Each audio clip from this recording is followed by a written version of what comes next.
Hi everyone, in this video I will review a 0-degree sleeping bag by Kodiak Canvas, and I will also give you some tips and ideas on camping in the snow without a tent.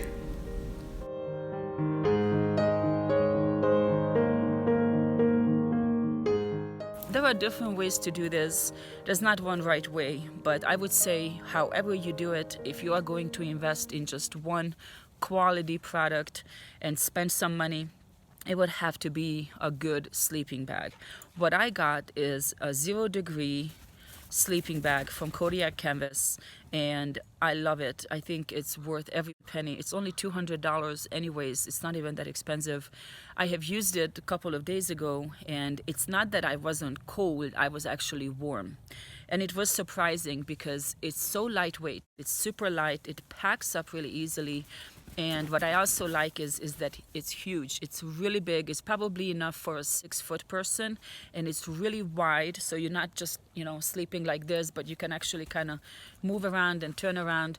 I normally don't like sleeping bags because I can't just sleep in one position. I go on the side and then on my back and then on my side, and I have to keep moving. And when I move, the sleeping bag moves, and I hate it. But with this one, it worked out so good. I had so much room. If you're over 6 foot, you can actually buy the extra large version. It's just a little bit more, and I think it goes up to like 6'3". It's huge. So I really like that part. And the other thing that I really like is it has sort of a built-in pillow top.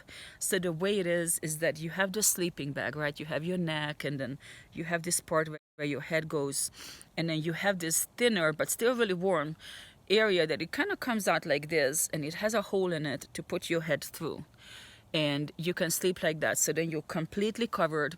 Of course, you probably want to have a beanie on. The first time what I did was I kind of put my head through, but then I pulled it up, so I just had a little opening like that, and I was so warm. I mean, it's so thin and yet it's so warm. It was so comfortable.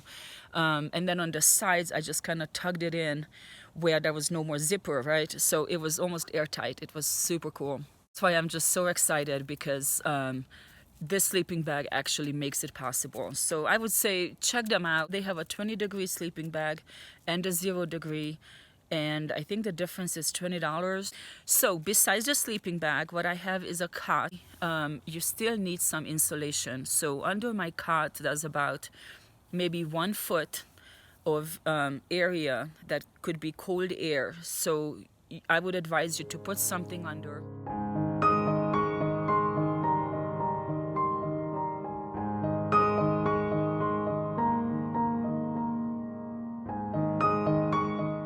Another thing is you can get some kind of a sleeping pad. Everybody will advise you to do that. They have all kinds of different ratings for different weather. I don't even know so much about it. I looked into them. They're kind of expensive. So I was like, you know what? I could just use what I have. So I decided to use just a regular sleeping bag. It's about this thick on my cot. And then I used this Mylar blanket, and you put it on top of whatever you're sleeping on and between your sleeping bag, and that will provide a really good insulation. These blankets are also really good for emergency things like you're hiking and you might get stuck and have to spend the night. You can just wrap yourself up in it. It will retain your body heat.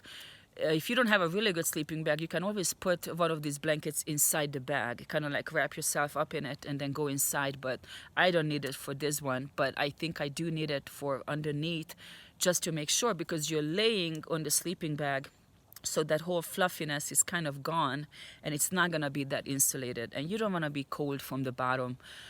I have felt it so many times when I just used regular sleeping bags. So this is how I do it. I think this is a good way to do it. A cot is not that expensive. An extra sleeping bag, a Mylar blanket, it's really not a lot of cost. This one sleeping bag you invest in, and that's it. It's just going to be good for life.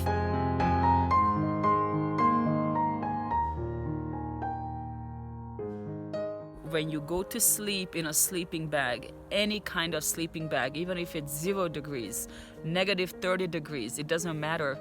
You cannot go in it being cold and hope that it will warm you up. It's not a heating blanket.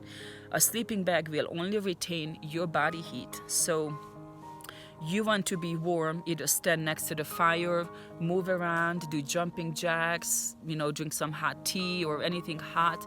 And then when you feel good enough, then you get inside your sleeping bag, and then that will retain your body heat. And the other thing is that with these sleeping bags, you do not need many layers of clothing. You actually would hurt yourself doing that. So I'm just going to have a t-shirt that I have on and another t-shirt. So take this sweater off, just 2 t-shirts. Even one would probably be enough. And then I have just these kind of thin sweatpants. They're really not considered sweatpants, but that's what I use for pajamas when I go camping. And I have some really warm socks. I will probably have these on, and my beanie, and probably a scarf. But other than that, you go to sleep like that, and then your body heat can come through your clothes, and then your sleeping bag can do its thing. If you go in your sleeping bag with 4 or 5 layers, it's not gonna work. You might actually be cold. You might feel like you're sleeping in a regular sleeping bag. So this is super important. Thank you so much for watching. Hopefully you found this video helpful. Stay tuned for my next video, in which I show you how I went camping in the snow on New Year's Eve. I went up to the mountains with my 2 dogs and just a cot and this sleeping bag, no tent, just a tarp behind me. So stay tuned for that, and once again, thank you so much for watching.